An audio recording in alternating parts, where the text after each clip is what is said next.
Então, muito bem-vindo seja, Vladimir, é um prazer tê-lo aqui. Há anos, como eu disse para, acho que todos os meus convidados aqui, né? A gente mantém um contato virtual aqui, É mas verdade. só na escrita, né? E É. agora a gente tem a oportunidade de, pelo menos, estar face a face. Eu que Então, agradeço. Você foi o meu Herodes perfeito, né? E restou o poema lá do Book Trailer. Ninguém melhor com é, essa voz, vozeirão. e foi uma alegria fazer aquele. A gente, para quem não sabe, a gente gravou, né, um trecho, né, quando você estava lançando o livro, né, Vladimir? Fiz um Book Trailer do Natal de Herodes e você recitou poemas atribuídos a Herodes, né? Poemas de verso livre em que ele falava, né? Aí foi perfeito, que foi a voz que estava na minha cabeça, de torcendo para você tocar.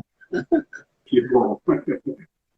Então, Vladimir, vamos começar já, assim, para quem não te conhece ainda, você fazer uma breve apresentação aí do teu trabalho e da tua poesia. Sinta-se à vontade aqui, é uma conversa, não é uma entrevista, Tá né? bom. Então, estamos aqui entre amigos.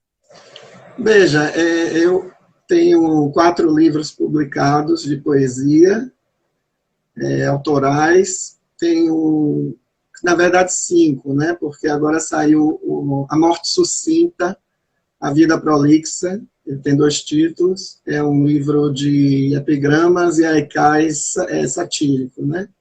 É uma brincadeira, um livro para tirar sarro de algumas coisas da vida literária.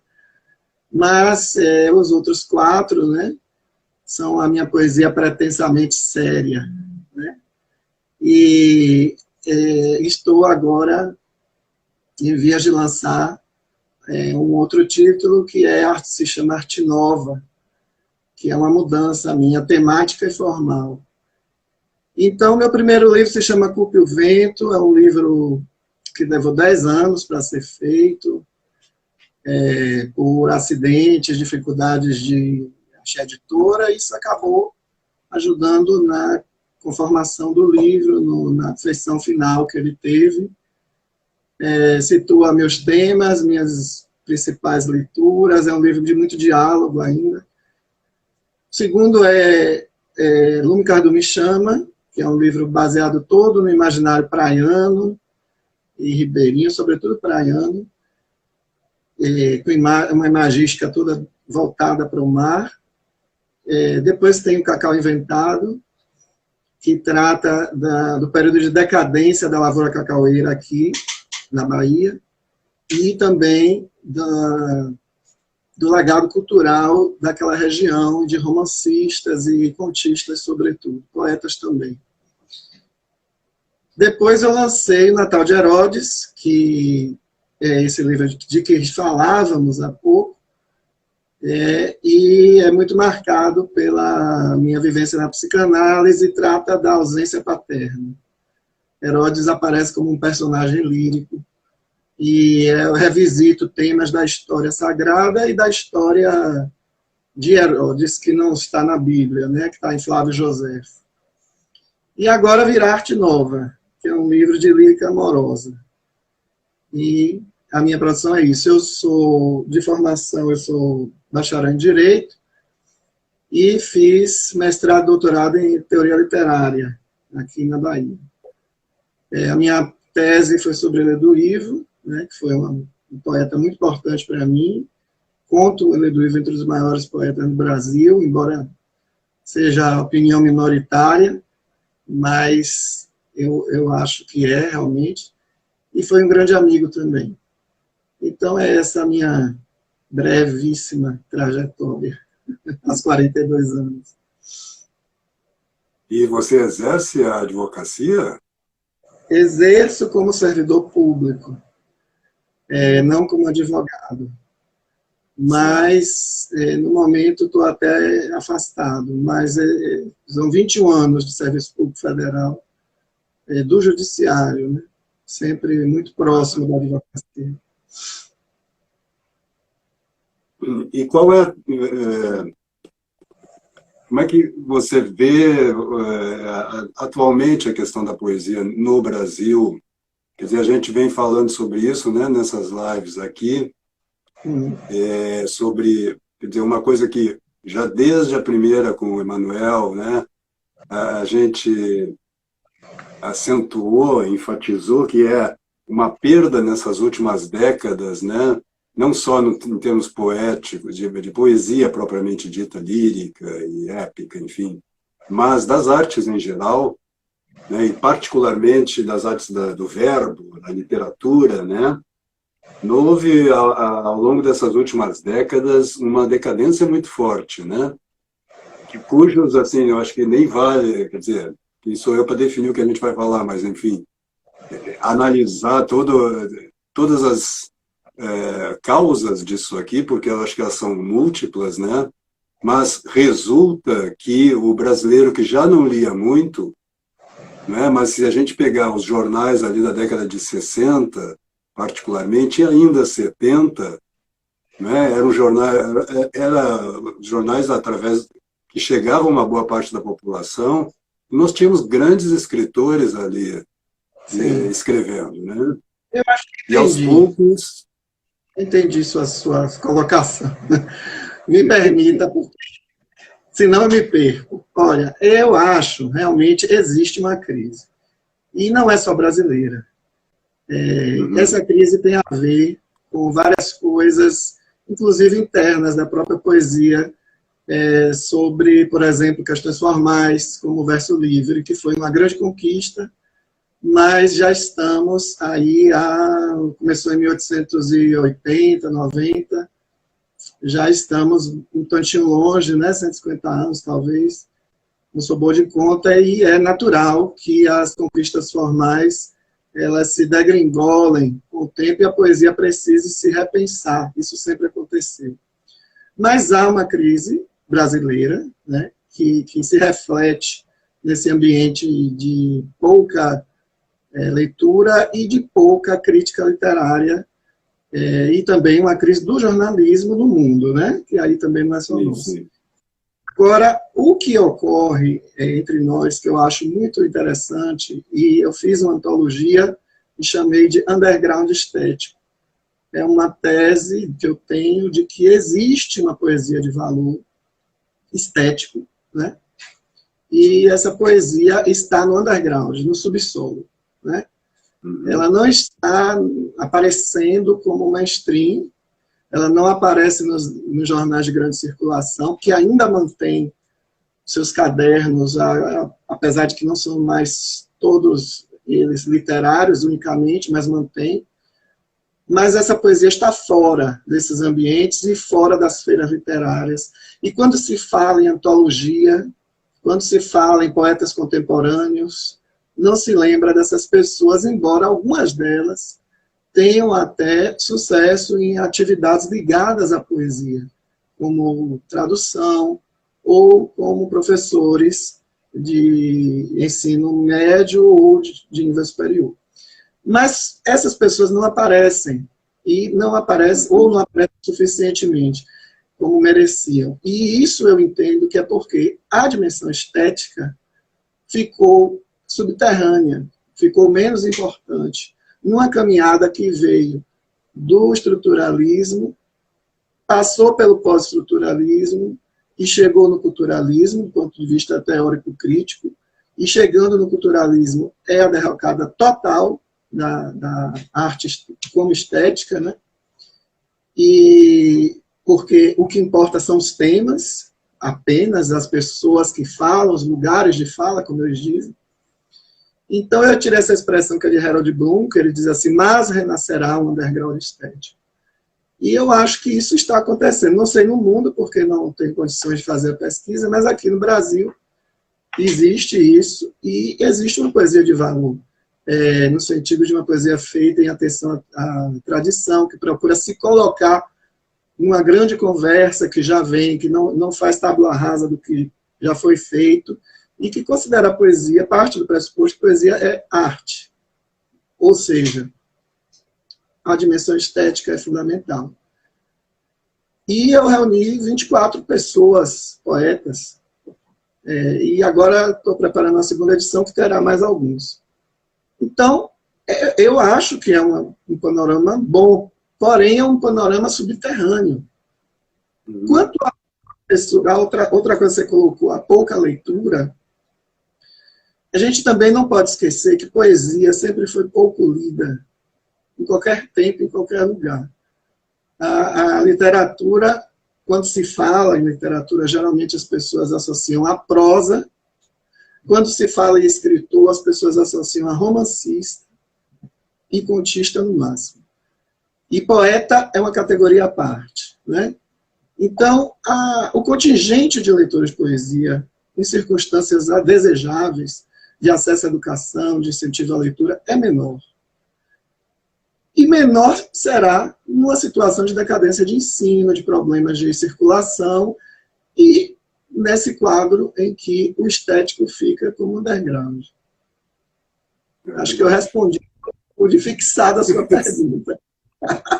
Sim, não, é um tema mesmo, você tem plena razão, porque, pelo menos na área da poesia, propriamente dita, de fato a gente sabe que tem muita gente boa atuando, gente de alto nível atuando, mas que, como você diz, elas ficam no underground, vamos dizer, em relação ao mainstream, em relação a...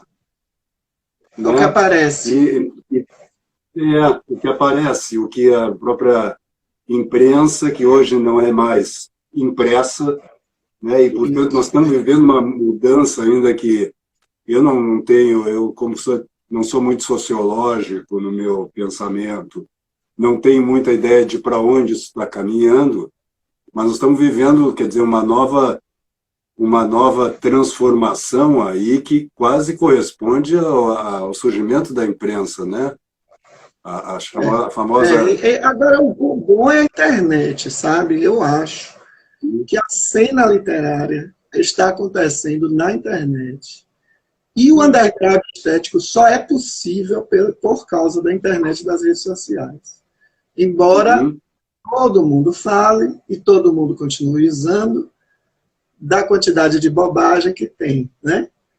Todo mundo reclama, todo mundo usa. Mas eu acho uma grande coisa, sabe? Porque, por exemplo, eu não teria como ter contato, e até alguns se tornaram amigos, sem esta capacidade que as redes sociais têm de congregar pessoas. Isso me fez ver que eu não estava tão isolado como eu pensava. Tendo eu nascido e crescido, me formado como leitor, nesse outro mundo que a gente tem saudade dos cadernos literários, dos suplementos, eu sei que isso não era possível. Esse intercâmbio não era possível. No mundo dos suplementos, sabe? Não era. Então, inclusive, você veja como não era, aqui na Bahia, por exemplo, nós temos gerações de poetas da década de 60, 70, muito interessantes, bons poetas. Do nosso lado, em Pernambuco, tivemos a geração de 65. Você pergunta a um e a outro dos poetas, da idade deles, todo mundo já com 70 anos e tudo, nunca ouviram falar. Nunca ouviram falar. Está entendendo? Então, existe uma coisa boa, que é essa possibilidade da internet. O Pedro Sete Câmara até botou uma nota aqui dizendo underground em relação à grande mídia que ninguém lê. E é verdade, né? Porque é um consolo, né? É um consolo. Um consolo. Talvez já seja um subsolo bem próximo da primeira camada de superfície, né? É um consolo. Sim. Agora, sim, eles tomam conta da cena, porque o fato de eles estarem nos jornais é apenas um sintoma. Porque estão nos jornais, porque tem amigos nos jornais, tem pontes nas universidades, eles estão nos jornais, estão nos prêmios, observe que são os mesmos. Estão nas feiras, que cada dia mais parecem com feiras mesmo, né? Feiras livres. Sim. Porque ninguém pode nem falar nesses lugares, ninguém se ouve. E eles aparecem como a poesia, né? Uhum. Isso já me incomodou, sabe? Mas hoje eu não estou me incomodando mais com nada disso, sabe? Eu já estou querendo fazer minha poesia e que se exploda, sabe? Não estou ligando mais para nada disso. O panorama é muito possível de você, com algum esforço, você ver gente boa, independente de posição política, independente de qualquer coisa. A poesia brasileira está sendo feita. Agora, a gente não vai ter tão cedo a excelência da geração de 30. Entendeu? Drummond, Cecília, Jorge Lima, isso aí é uma coisa que vai demorar. Né? Mas nós estamos fazendo. Estamos dando conta um pouquinho da doença. Essas próprias conversas que a gente tem tido aqui, quer dizer, essa conversa que a gente está tendo aqui, né, é uma prova de que há uma possibilidade aberta aí, né, pelo advento da internet, né, de se criar uma outra maneira de circulação das obras artísticas em geral. A gente vê que o cinema, quando eu comentava com meu filho isto também, e como você disse, tem algum outro problema, você refere à geração de 30, e eu penso no cinema, por exemplo, eu vi muito cinema até final do milênio. Depois, por questões mesmo da minha vida pessoal aqui, de trabalho, não consigo mais ver como eu via. Mas nós também, em cinema, houve uma decadência também. Se você pensar na quantidade de grandes cineastas que a gente teve ali, especialmente de 50 a 70, né, filmes assim com uma densidade não só artística, mas existencial, que são raros. Ainda tem hoje em dia, mas não na mesma proporção, né? Então, é uma coisa que me parece generalizada, em termos do globo, pelo menos do Ocidente, mas que, ao mesmo tempo, por esse novo meio aí, que é a internet, né, sinto e vejo isso no Brasil, que nós estamos ascendendo de novo. Né, que as pessoas estão se comunicando. Não há motivo. Cinema eu não entendo, entendeu? Não entendo, entendeu? Eu não sou muito chegado a cinema, mas tenho notícia, assisti alguma coisa do cinema nacional, melhor, né? Mas não posso falar com propriedade de crise nem de decadência. Agora, na literatura, pelo menos na poesia, eu não tenho mais pessimismo, não. Eu acho que está direito. Tem coisas surpreendentes, por exemplo, o poeta Leonardo Antunes, está na antologia, né? É um poeta tradutor, e recentemente eu li o livro dele, Lícidas, é o nome de um personagem. Eu li, como eu sei que ele é tradutor, e muito tradutor de tragédias gregas, eu li como se fosse uma tragédia grega, né? E aí depois eu fiquei procurando, mas quem é o autor? Será que é Sófocles, é Eurípides? Quem é? Não ouvi falar desse Lícidas. É simplesmente um livro em que ele faz, ele escreve como se fosse um trágico grego. Ele faz uma total persona ali do autor, né? Então, o nome Leonardo Antunes, que eu li lá em cima, não está como tradutor, né? Só que eu passei direto, não li prefácio, não li orelha. Aí depois, quando eu li, é que eu vi, ele fez uma tragédia grega, como se fosse um grego, entendeu? Inclusive com algumas limitações cênicas, né? Típicas da tragédia grega. Coro também, que aí não é limitação, é uma coisa da tragédia grega. Eu digo, mano, que coisa maravilhosa, né? Então, as coisas estão acontecendo. Emanuel está vindo aí com um livro maravilhoso. João, filho, está vindo aí. Hoje eu vi a propaganda do Um Sol de Bolso. Tem um pessoal mais novo que nós, que já estamos na faixa dos 37 a 40, tem um pessoal de 20 também, muito bons fazendo poesia, pessoas cultas, inclusive. Eu não tenho problema mais, eu não tenho pessimismo por poesia brasileira, sabe? Nenhum. Bom, fico feliz ao ouvir isso. Nós estamos agora no teatro com uma crise muito grande, né? As pessoas estamos tentando mais até, eu não sou alguém que esteja atuando como ator mesmo, e mesmo como diretor, menos, quase nada.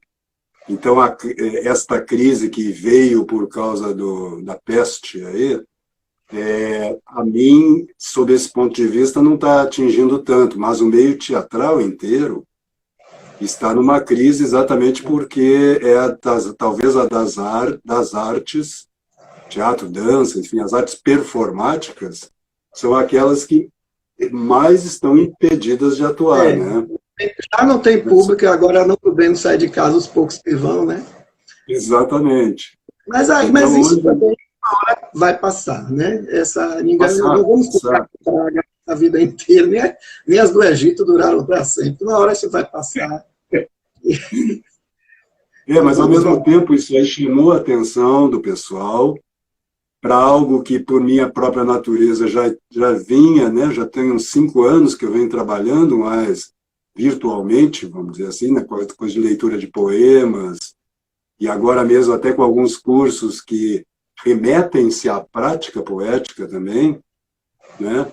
Mas de abrir, quer dizer, não encerrando a possibilidade do teatro, evidentemente, mas de abrir outras possibilidades de construção poética, né, com base nas questões mais específicas do teatro, que não estavam muito sendo contempladas porque não havia uma necessidade em relação a isso. Então, mesmo aí, eu acho que tem um aspecto positivo aí nessa crise, que é alertar as pessoas dessas possibilidades. Para mim, você sabe que isso tudo não afetou tanto, porque eu já nasci de quarentena, entendeu? Eu saio muito pouco. E eu acho que escritor é meio que assim. João mora aqui do meu lado, eu moro, sou vizinho dele, a gente se vê até pouco, para 2 vizinhos, parede com parede. E o escritor é isso, fica muito em casa, né? Claro que não é desejável o que a gente está vivendo, mas não me alterou tanto a rotina, não, entendeu? Somos bichos de livros, somos traças. Emanuel, eu sei de fonte segura que não pede delivery da Coca-Cola do outro lado da esquina, entendeu? Então, a coisa é por aí. É por aí. Você também trabalhava, se eu não me engano, agora você não está trabalhando nesse sentido, mas você tinha um trabalho pedagógico também em relação à poesia, né?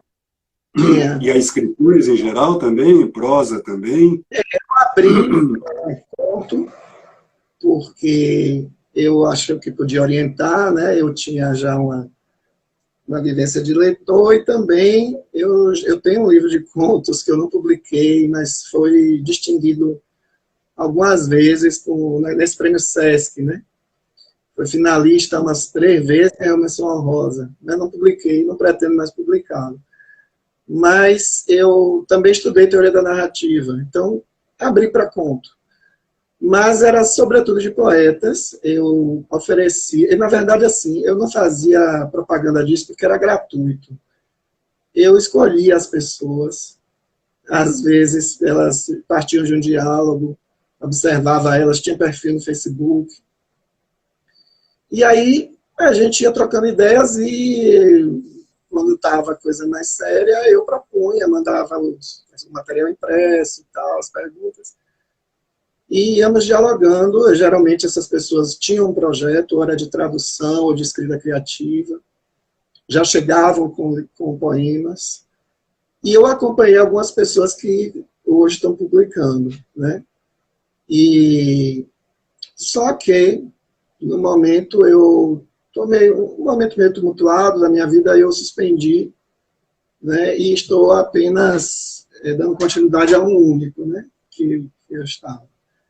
Mas foi uma coisa boa, foi uma coisa que eu pensava em tornar curso aberto, né, e ficava pensando em um modelo, sabe, porque eu não gosto de oficina literária, sobretudo em poesia, e também eu acredito que poeta vem meio pronto, sabe? Eu não acredito o que Érico Nogueira tão bem chamou de episteme democrática, né? É uma expressão muito bonita, mas, na verdade, é assim, é como se fosse, em bom português, todo mundo quer, né? Eu acho que isso não é possível. O poeta ele já tem uma inclinação, ele traz desde cedo, isso fica meio evidente. Ele já chega para você com um ou dois poetas do coração dele, que ele lê, que mudaram a vida dele, que perturbaram ele. Então, eu não acredito nesse negócio de ensinar beabá de poesia para a pessoa ser poeta. Pode-se ensinar para você melhorar a sua fruição, ser um grande leitor e tal.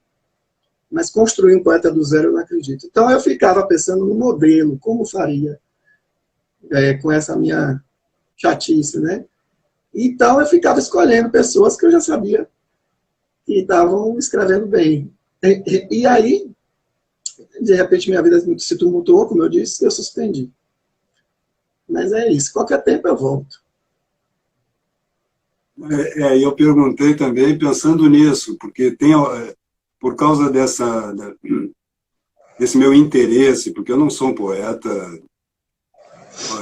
na verdade, o meu pensamento mais poético, né, está ligado à questão do ator e da narrativa, mas da narrativa do ponto de vista dramático, né, não escrito de romance ou conto, mas recebo de vez em quando, por conta disso, das gravações que eu faço de poesia, pessoas que têm uma verve poética, enfim, ou que me perguntam também por onde começar a trabalhar, né?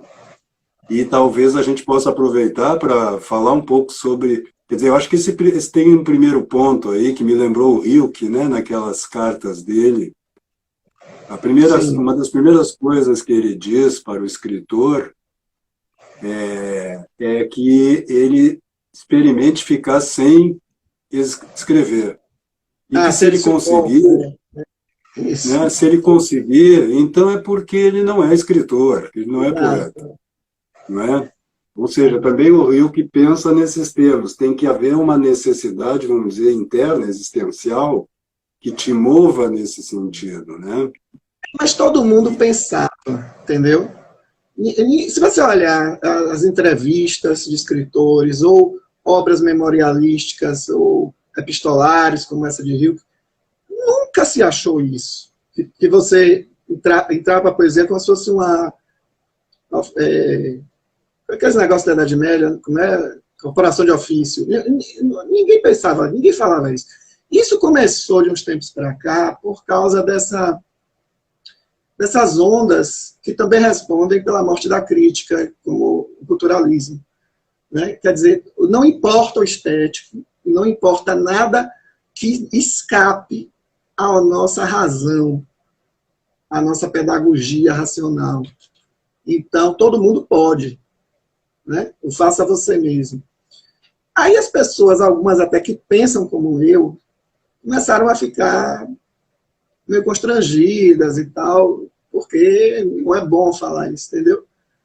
Mas, assim, isso é para a pessoa que quer ser poeta. Eu acho que não existe isso, quero ser poeta, sabe?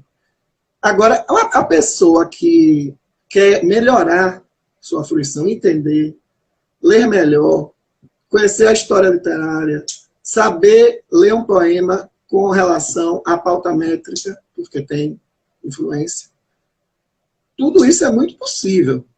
Você não pode enxertar na poesia algo como a necessidade de dizer uma coisa. Na teoria literária, se pode chamar isso de monologismo. A necessidade que o poeta tem de dizer aquela coisa que resume toda a sua existência e toda a sua obra. Como é que você enxerta isso em alguém? Não há como enxertar. E quem tem isso já traz alguma leitura, porque é desesperador ficar sem dizer. Então a pessoa vai buscar. É por isso que eu não acredito, entendeu? Entendido. Não acredito. Mas hoje talvez aconteça da pessoa ter de fato, é que você, de uma certa forma, já responde a isso, né? Quer dizer, se o cara tem de fato, ele vai atrás dos grandes poetas, ele começa a absorver a tradição, né? E, aliás, ó, o pessoal fica perguntando muito isso. Eu fico assim, impaciente, porque assim, às vezes participo de uma outra live que o João fazia, ele me chamava, né? E eu mesmo nunca fiz, essa é a primeira. Mas ele me chamava. E aí todo mundo perguntava, né? O que é que eu faço, não sei o quê. E eu fico pensando assim, meu Deus, essa pessoa não pode ir a um sebo, certo? Olhar a prateleira lá, poesia, tá? Geralmente, como diz a minha amiga Alex Leila, a mulher de João, é a última de baixo, você precisa de um banquinho para sentar.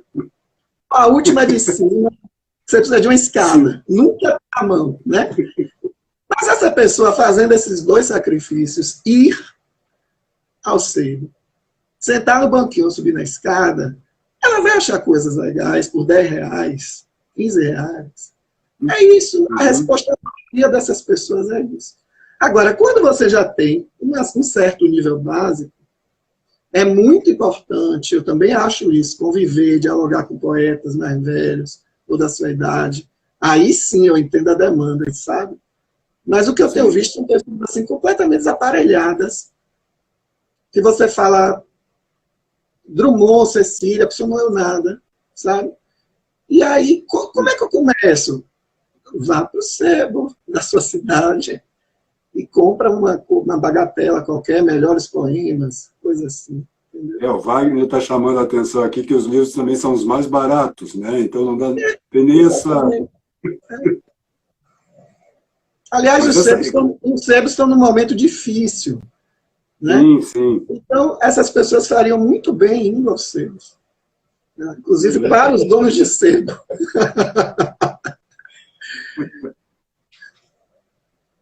Mas esse discurso que você aponta aí, essa questão do culturalismo, né? Isto também faz com que, pelo menos, não chegue numa boa parte dessas pessoas mais interessadas em arte, que tem um movimento para qualquer uma das artes. Parece que, pelo menos, a questão da forma não chega até elas. Existe porque os livros didáticos já são feitos assim. Os professores não sabem. Então, eu concordo que existe hoje uma dificuldade básica. Mas, ainda assim, isto é solucionável com um pouco de esforço. No tempo que eu era estudante, as gramáticas de Celso Cunha, Segala, Rocha Lima, né, todas elas, no final, tem um capítulo chamado Noções de Versificação. Todas. Todos esses livros você acha em cima. Eu comecei a aprender métrica ali, certo? Depois eu aprendi métrica, que na época não tinha internet, no Manual de Castilho, numa biblioteca, certo? Que eu tinha que ir copiar, porque era um livro raro, ninguém deixava xerocar. Então, não digo que eu copiei Castilho em tudo, mas muita coisa eu copiei, tinha que ser a lápis, inclusive, porque não deixava usar caneta. Hoje, com PDF, você está entendendo? Eu não aceito, não, me desculpa, mas eu... não dizem que baiano é preguiçoso, né? Mas, tá vendo? Essa preguiça eu não tive, não. Eu acho que há uma coisinha de querer fácil, sabe? E as coisas estão muito... As coisas estão muito... Tem muito PDF aí. Você acha Castilho, acha Bilac, os manuais todos. Agora, eu concordo, assim, falta a dimensão da interação, que é importantíssimo no aprendizado. Mas até o momento, todo mundo, por exemplo, que me chegou, sempre acolhia. Muitos poetas que eu conheço fazem isso. Tem que ser assim hoje. Tem que nadar nas redes sociais atrás do melhor. Eu acho que é a solução, Sim, sim. ou pelo menos um caminho eficiente. Isso tu vem ao encontro até, até pensando um pouco, porque essa série agora, dos nossos poetas, em princípio está terminando hoje com você. É? Não há outros convidados. Quer dizer, Sim. até eu contatei uma outra pessoa, mas ainda não me deram retorno. E também eu não me movo preferencialmente aí, né? Então, eu convidei os meus amigos, na verdade. Por isso eu chamei de nossos, né? É nossos mais no sentido da amizade do que da língua, né? Da poesia brasileira como um todo.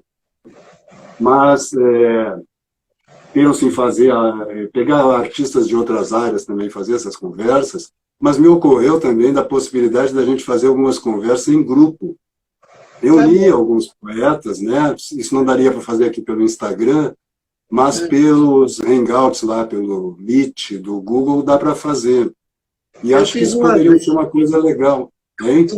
Isso que foi muito bom, com Não é? o Thiago Amorim, um professor de Curitiba.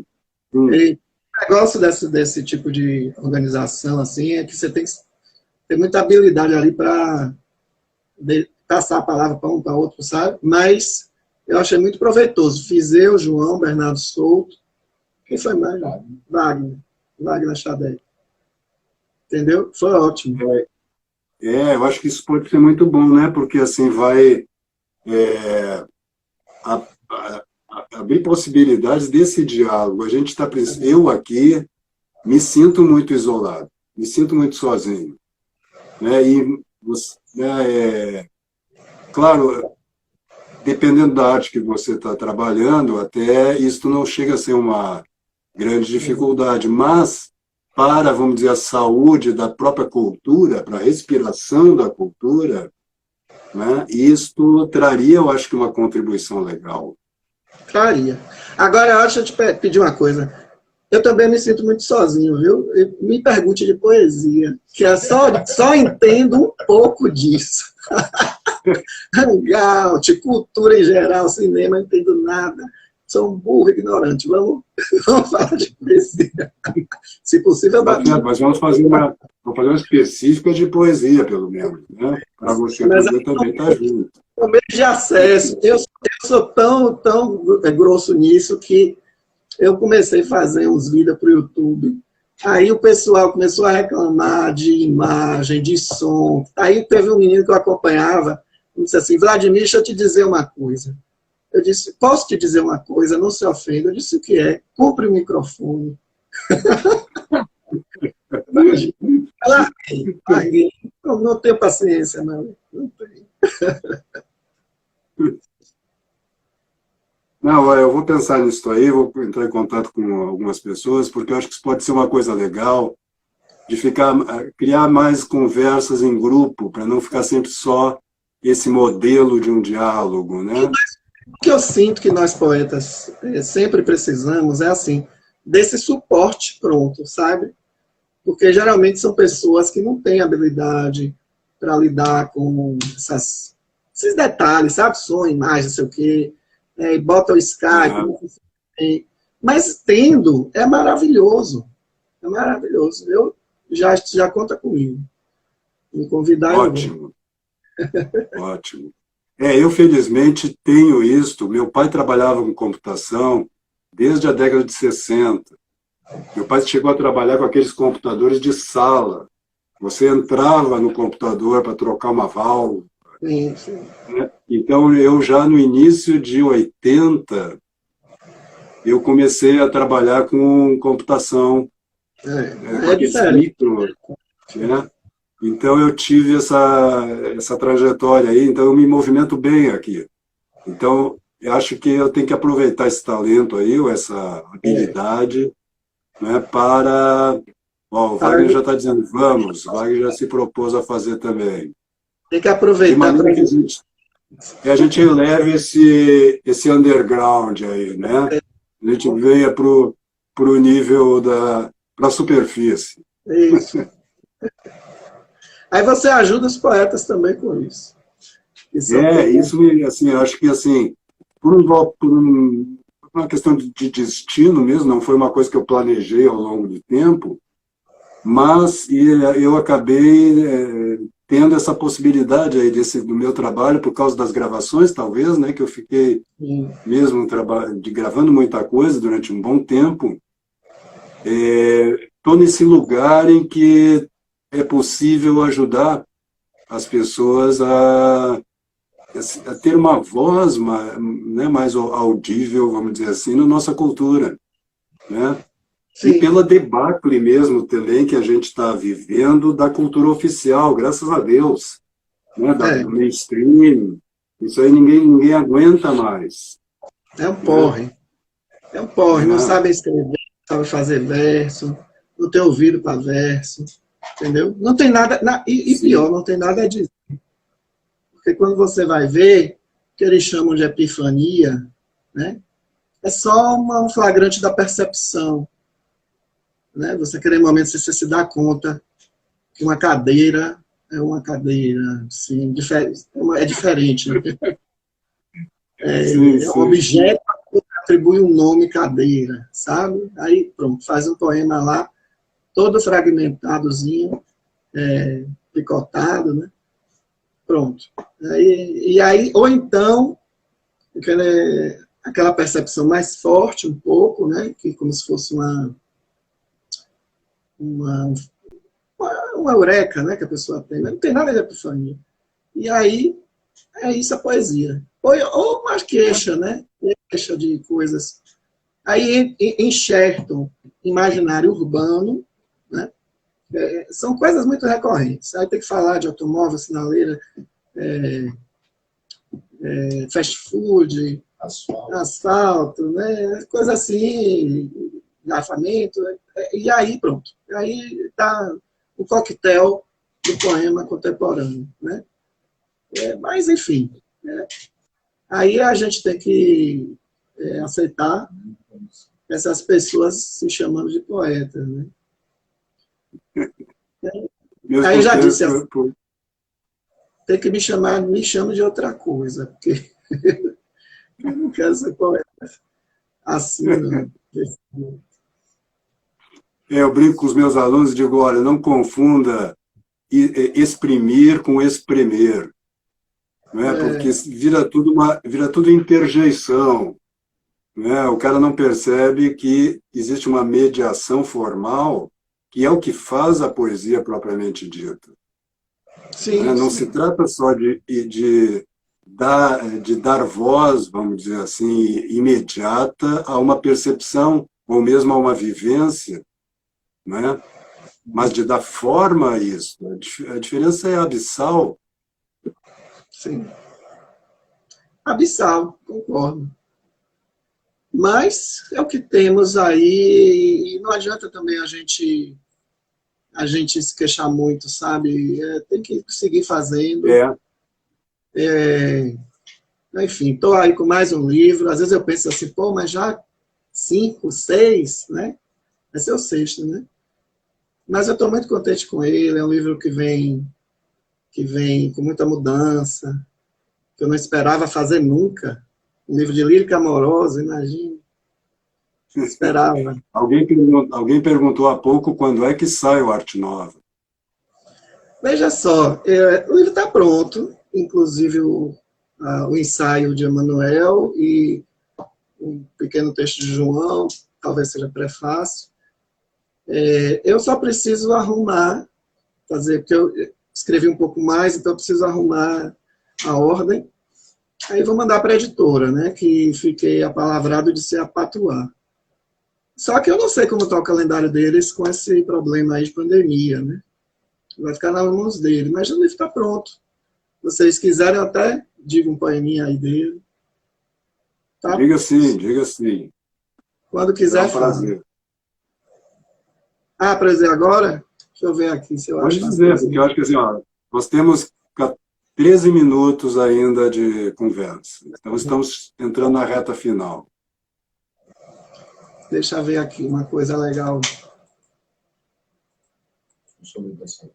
Ah, sim, João está aqui, me soprou. E eu vou ler o que ele soprou. Conhece mais a poesia que eu. Deixa eu ver. É um poema, é um soneto, né? Que faz parte de um tríptico. São 3 sonetos sobre a saudade. E tentei fazer o que eu estava dizendo no início, né? O poeta chega com algo a dizer, né? Para mim, a saudade é uma coisa muito ruim. Eu não a relaciono a estados de alma positivos, né? Bem agradáveis. Então, eu fiz esse poema num momento de muita saudade. Se chama Derrapagem. Teu rastro é uma saudade bruta, estilhaço de vidro na batida, com rajos de sangue a pergunta sobre se alguém morreu ou está com vida. Uma saudade estúpida, um segundo de desatenção e logo eu me capoto. Fratura exposta aqui, mas todo mundo se diminui, é só para tirar foto. Saudade bêbada, sem direção, pois se te traz me deixa mais sozinho, e se não traz, estou sem companhia. Saudade sem saída, contramão, em que eu entrei para cortar caminho, e o caminho é que me cortaria. Sonetinho. Lindo. Gostou? Muito bom. Gostei muito. Eu gosto muito de sua poesia. Ah, muito obrigado. Deixa eu ver se eu acho mais um, David. Eu fico brincando com a saudade. Eu vou ler o tríptico, então. Esse é o primeiro. Isso. Agora vem o segundo, que eu chamo a saudade de acompanhante, no sentido da prostituição mesmo. Né? Saudade, essa acompanhante. Tem uma epígrafe do Ali Salomão. Saudade é uma palavra a ser banida. Lá vem de saia curta e seio dado. Saudade, acompanhante pontual, que chega quando falta seu cuidado, e senta em seu lugar, e fala igual a um homem. Seu esmalte descascado, batom ceboso, aquele seu sinal, exagerado a lápis e o traçado, das sobrancelhas fazem dessa tal o que ela é, sempre foi, rameira bruta, que sendo tão mulher é travesti, ou sendo travesti, mulher se amputa, e não sacia, eu não resisti. E os braços que estendia a essa puta voltaram até sem mim, em vez de ti. Esse é o segundo. É a primeira vez que eu xingo em poesia, inclusive. Veja como eu estou diferente. Viu? Ó, deixa eu ver. Brincadeira. A água da saudade é o último, né? Com que então estás com medo, saudade? Não martirizas porque vais morrer? Eu vim-te ao pé do leito, na verdade, afastar o copo que ias beber. Teus lábios secos serão só vontade, e a vontade irá se contorcer na alçatura, mas sem liberdade, para pegar o copo em meu poder. E vou beber bem lento minha espera, como bebeste com tamanho acinte, meu copo entre uma cama e uma parede. Beber os teus minutos, era. Se ontem bebes meu dia seguinte, na antevéspera eu te bebo a sede. Aí fecha o tríptico. Lindo. Obrigado, Marlé. Lindo. Marlé ou Marlé, né, pessoal? O João estava me divertindo, que é Marlé, né? É malé. É malé. Mas e é legal, aproveitando esse presente que você nos deu com essas leituras, tem uma coisa que aconteceu aqui que eu gostaria de comentar rapidamente, porque as pessoas, mais do que poetas, né, pessoas que gostariam de recitar poesia, entram em contato comigo e também é uma coisa que, claro, não depende, não é tão específica. No fundo, todo mundo que quer e ama a poesia pode dizer poesia, né? Mas as pessoas ficam me perguntando como dizer, e também é muito difícil você ter uma técnica. Existem alguns elementos técnicos, mas tem o fundamental, me parece, transcende a técnica e antecede também. Antecede no sentido de que é preciso, para dizer um poema, você tem que se livrar de uma coisa que está na cabeça da maioria das pessoas, que é que elas devem viver as emoções que estão no poema para dizê-lo, né? Então, carregam a sua fala de emoções, né?